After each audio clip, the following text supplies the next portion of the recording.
Welcome एक नाज़रीन, programme आप देख रहे हैं नुक्ता नज़र शब्बीर अबू तालिब के साथ। और इस प्रोग्राम में मेरी जानिब से किए गए सवालात, जुमले, अल्फाज और मेरे दोनों मोअज़्ज़ज़ मेहमानान गिरामी की जानिब से दिए गए जवाबात, जुमले और अल्फाज वक्ती तौर पर आपको हैरत ज़दा कर सकते हैं, लेकिन हमारा मकसद यही होता है इस प्रोग्राम नुक्ता नज़र में कि जिस मौजू का हम इंतखाब करें उस पर सहर हासिल गुफ्तगू हो सके। आज का मौजू है कि अमली ज़िंदगी में कामिल शरीयत का निफाज मुमकिन है या नहीं, इस पर गुफ्तगू हो रही है। अच्छा डॉक्टर साहब, ये बताएं कि आज के इस दौर में औलाद जो है अपने कैरियर के बारे में जब वालिदैन से मशवरा लेती है तो जो डिफरेंस है, जनरेशन गैप है, जो तरक्की का एक फासला, टेक्नोलॉजी का जो फ़र्क आ गया है, उसकी वजह से वालिदैन जो बूढ़े हो गए हैं, जो बुज़ुर्ग हैं, वो अपने जहनी जो उनकी साख्त है या जो आज से 40-50 साल पहले जो कुछ वो देखते रहे उसके एतबार से मशवरा देते हैं, जो औलाद को आज बाज़ औक़ात कबूल नहीं होता। अब ये शरीयत का ये हुक्म है कि माँ बाप की हर बात मानो, लेकिन कैरियर गाइडेंस का तकाजा इस दौर में वो है कि आप माँ बाप से जो कुछ ले रहे हो वो अगर काबिल अमल है तो उसको एक्सेप्ट करें, वरना जो है बच्चा अपनी बात करे। तो यहाँ पे हुक्म अज़ूली का मामला भी बाज़ औक़ात तसव्वुर किया जाता है बुजुर्गों की तरफ से।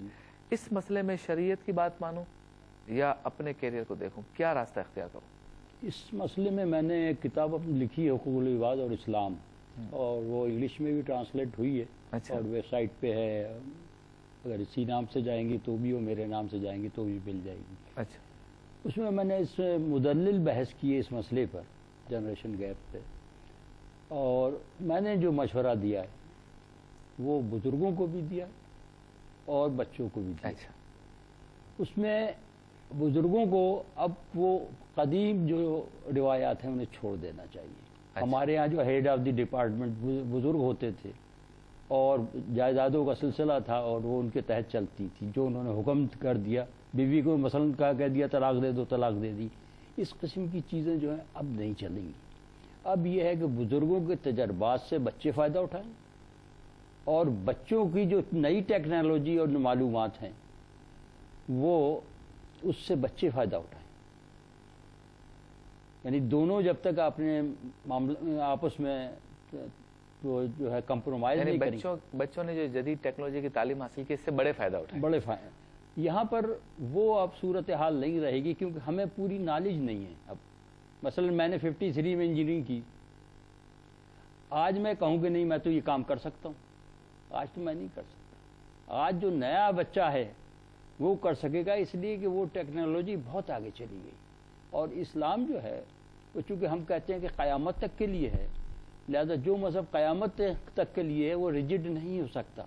यानी सवाल करना बदतमीजी के ज़ुमरे में तो नहीं, बिल्कुल नहीं आता। अच्छा, फैसले पे मशवरा किया और बच्चे को या औलाद को लगा तो वो वालिदैन से कह सकता है कि अम्मी आप जो बात कह रही हैं या अबू आप जो बात कह रहे हैं, या आज से 30 साल पहले तो काबिल अमल था, आज नहीं है, ये कहना भी गैर इखलाकी तसव्वुर नहीं होगा। नहीं, बिल्कुल नहीं। इसलिए कि उन्हें दोनों को आपस में कोऑपरेशन करना पड़ेगा, बगैर इसके अब वो नहीं चल सकते। और वालिदैन को भी दिल बड़ा करना चाहिए। हाँ, इसलिए कि वो उनकी अब वो उनके नई टेक्नोलॉजी जो है उसके बारे में वो कुछ नहीं जानते, तो वो बच्चों को मशवरा नहीं दे सकते, मशवरा शेयर कर सकते हैं एक दूसरे के साथ दोनों। सही। अच्छा प्रोफेसर, ये जो ला इल्मी है, मुझे तो फलां चीज़ का पता ही नहीं था, ये ला इल्मी बहुत बड़ा उज़्र बन गया आजकल। जी जी। पढ़ने की कोशिश नहीं करते और जाते नहीं है दरसगाह तक, लाइब्रेरियों से हमने राब्ते ख़त्म कर दिए, किताब से दूरी इख्तियार कर ली, फुटपाथ पे बैठ के गप्पे लगाने वाला जो मामला है, और फिर हम कह रहे हैं कि अच्छा ये मामला यूँ था, मुझे तो पता ही नहीं था, मैं तो 15 साल से यूँ कर रहा हूँ। क्या आप समझते हैं शरीयत का अगर अमली निफाज करना है अपनी ज़िंदगी में तो लाइब्रेरियों से क़ुर्बत, उलमा कराम से रब्ता, उस्तादों से रब्ता, स्कॉलर से रब्ता, किताब से दोस्ती, ये जिम्मेदारी लेनी पड़ेगी? सादा सी बात यह है कि आज मिल्लत इस्लामिया का, मैं सिर्फ पाकिस्तान की बात नहीं करता, मैं सिर्फ सऊदी अरब की बात नहीं कर रहा, या मैं किसी एक ख़ास मुस्लिम मुल्क की बात नहीं कर रहा, पूरी मिल्लत इस्लामिया का सबसे बड़ा मसला यही है कि इस मिल्लत इस्लामिया ने जिस चीज़ से गफलत की, वो गफलत यह है कि अल्लाह तबारक व तआला के प्यारे महबूब सल्लल्लाहु अलैहि वसल्लम ने जब इल्म के हासिल करने को फ़र्ज़ करार दे दिया और हमने नबी करीम सल्लल्लाहु अलैहि वसल्लम के हुक्म को नज़रअंदाज कर दिया, तो ज़ाहिरी इल्म हमने वो हासिल किया जिससे हमें फ़ायदा पहुँचे। कंप्यूटर, मैथमेटिक्स, फ़िज़िक्स, केमिस्ट्री और दुनिया भर के जो जदीद उलूम है माशाल्लाह ज़रूर हासिल करने चाहिए, लेकिन क्या हमने उस इल्म को भी हासिल किया कि जो इल्म हम पर लाजिम है? मिल्लत इस्लामिया ने एक तरफ तो इल्म को नज़रअंदाज किया, दूसरी तरफ मिल्लत इस्लामिया का राब्ता और रिश्ता मसाजिद से कमज़ोर हो गया, मदारिस से कमज़ोर हो गया, तालीम व ताल्लुम से कमज़ोर हो गया, माशरती अक़दार से कमज़ोर हो गया।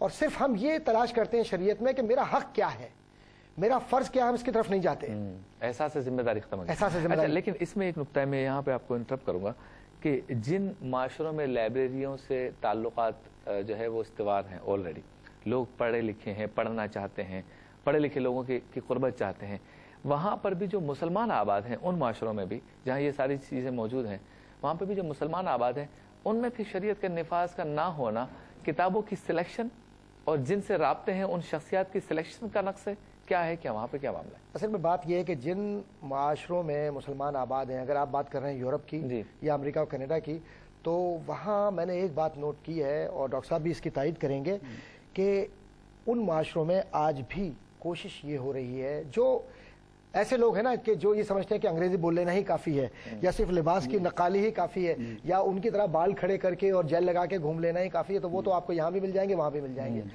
लेकिन संजीदा कोशिशें जो हमारे माशरों में हो रही हैं, चाहे वो पाकिस्तान में हो या उन माशरों में हो, जो मज़हब से मोहब्बत करने वाले लोग हैं या जो उस तरफ रुजू करना चाहते हैं, तो आप यकीन जानिए कि उनके बच्चे ज़्यादा हिफ्ज़ कुरान की तरफ जा रहे हैं, मदारिस की तरफ जा रहे हैं और उलूम जदीद भी हासिल कर रहे हैं।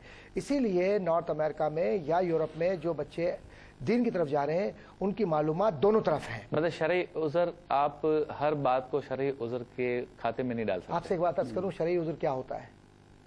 शरई उज़र क्या है? क्यों आप ये कहते हैं शरई उज़र? किस चीज़ का शरई उज़र? मालूम ही नहीं था। नहीं, आप मुझे बताइए, फजर की नमाज का वक्त हो गया, आपको वजू के लिए ठंडे पानी के साथ गर्म पानी भी मिल रहा है, अब आप कहें मुझे उठा नहीं जा रहा क्योंकि मुझे नज़ला हो रहा है, लेकिन सुबह 6 बजे अगर कहीं पर जॉब पे आपको जाना है, 5 बजे जॉब पे जाना है, आपने गाड़ी स्टार्ट की, बर्फ भी गिरी हुई है, आप जा रहे हैं, यहाँ पर बर्फ नहीं गिरती, वहां तो बर्फ गिरती है, लेकिन बेलचे से लोग साफ करते हैं और अपने वक्त पर पहुंचते हैं, लेट नहीं होते। तो शरई उज़र मेरे नज़दीक माँ सिवाय इसके कि वाकई उम्र ज़्यादा हो, बीमारी हो, कोई और ऐसा उज़र हो कि जिसमें आप नहीं कर सकते, ये तो शरई उज़र है। लेकिन एक छींक आ गई और आपने कहा मैं बीमार हूं लिहाजा रोज़ा नहीं रख सकता, एक छींक आ गई, कहा कि जी मैं तो वज़ू नहीं कर सकता, मैं तो तयम्मुम करूंगा, या मसा करना शुरू कर दिया। मैंने देखा बहुत सारे लोग मसा करते हैं ज़बरदस्ती, कोई उज़र नहीं है। तो ऐसे ये अल्लाह के साथ, उसके कलाम के साथ और अल्लाह के नबी सल्लल्लाहु अलैहि वसल्लम की सुन्नत के साथ मजाक करने वाली बात है। ये कोई उज़र नहीं है कि अल्लाह ने आपको सेहत दी है, ज़िंदगी दी है, हयात दी है, खूबसूरती दी है, आपको ताल्लुक दिया है अपना कि आप मस्जिद की तरफ जा सकें, ताकत है आपके अंदर। सही। तो हुकूमतें हमारी मुकम्मल इस्लामी नहीं है जी जी। इसकी वजह से मुझे अपनी ज़िंदगी में, आपको अपनी ज़िंदगी में, कौम को अपनी ज़िंदगी में शरीयत को नाफिज करने में मुश्किल आती है। वजह इसकी हुकूमत बनती है, यानी कि हुकूमत इस्लामी ना होना इसकी वजह बनती है। मैं खुद तो चाहता हूँ और कोशिश भी कर रहा हूँ, ऐसे माशरे में जहाँ मुकम्मल इस्लामी हुकूमत नहीं है, जो कि यकीनन कहीं पर भी नहीं है, मुझे कई मामलात में हुकूमत का इस्लामी ना होना या कम से कम इस्लामी जैसा ना होना वो रुकावट बना रहा है या बन रहा है मेरी जिंदगी में शरीयत के निफाज में। गुनाहगार कौन होगा? मैं हूँगा, हुकूमत होगी? मैं समझता हूँ कि अगर आपका इरादा पुख्ता है कि आप अपने ऊपर शरीयत नाफिज करें और आप नहीं कर पा रहे हैं, तो हुकूमत जिम्मेदार होगी, गुनाह सारा उस पर ही जाएगा, इसलिए कि क़यादत वो कर रहे हैं। अदल और एहसान, हम एहसान इसे समझते हैं किसी को 4 पैसे दे दिए, एहसान ये नहीं है। अच्छा, अरबी ज़ुबान चूँकि अल्लाह की ज़ुबान, कुरान चूँकि अल्लाह की ज़ुबान में है और अरबी ज़ुबान बड़ी जामे ज़ुबान है, इसीलिए अल्लाह ताला ने उसको मुंतखब किया इजहार के लिए। उसका जो लफ्ज़ जो है वो उसके मायनी ऐसे हैं जो क़यामत तक चलते रहेंगे, उसमें कोई तब्दीली नहीं आएगी। अदल, जैसे मैंने उसको एक्सप्लेन किया था कि हर मामले में अपनी इंतहाई ईमानदारी के साथ, उसको हुजूर ने बड़ा आसान कर दिया है, फरमाया कि जो तुम अपने लिए चाहते हो वही अपने मोमिन भाई के लिए भी चाहो, ये अदल है। और एहसान, आप जिस पोजीशन में हैं, जहाँ भी हैं, तो जिस चीज़ के साथ आप हुस्न लगा देंगे, वो एक्सीलेंस अंग्रेजी का एक लफ्ज़ है, वो उसके हम मानी तकरीबन होता है, पूरा तो नहीं होता। अब अल्लाह जाने आइंदा क्या होगा, क्योंकि इसलिए कि कुरान तो क़यामत तक के लिए है, तो अल्लाह कादिरुल कलाम है। सही। और उन्होंने जो लफ्ज़ भी जहाँ इस्तेमाल किया है वो यूनिक है, उसका कोई जवाब नहीं है। सही। तो यहाँ जहाँ भी आप हुस्न लगा देंगे, हुस्न सीरत, हुस्न सूरत, हुस्न तकरीर, हुस्न तदबीर, तो जहाँ भी जिस पोजीशन में हैं, आप पूरी तरह अपनी पूरी सलाहियतों के साथ जब काम करें तो वो हुस्न में आएगा। ठीक है, मतलब नाज़रीन, गुफ्तगू हमारी जारी है, मुलाकात होती है मुख्तसर से ब्रेक।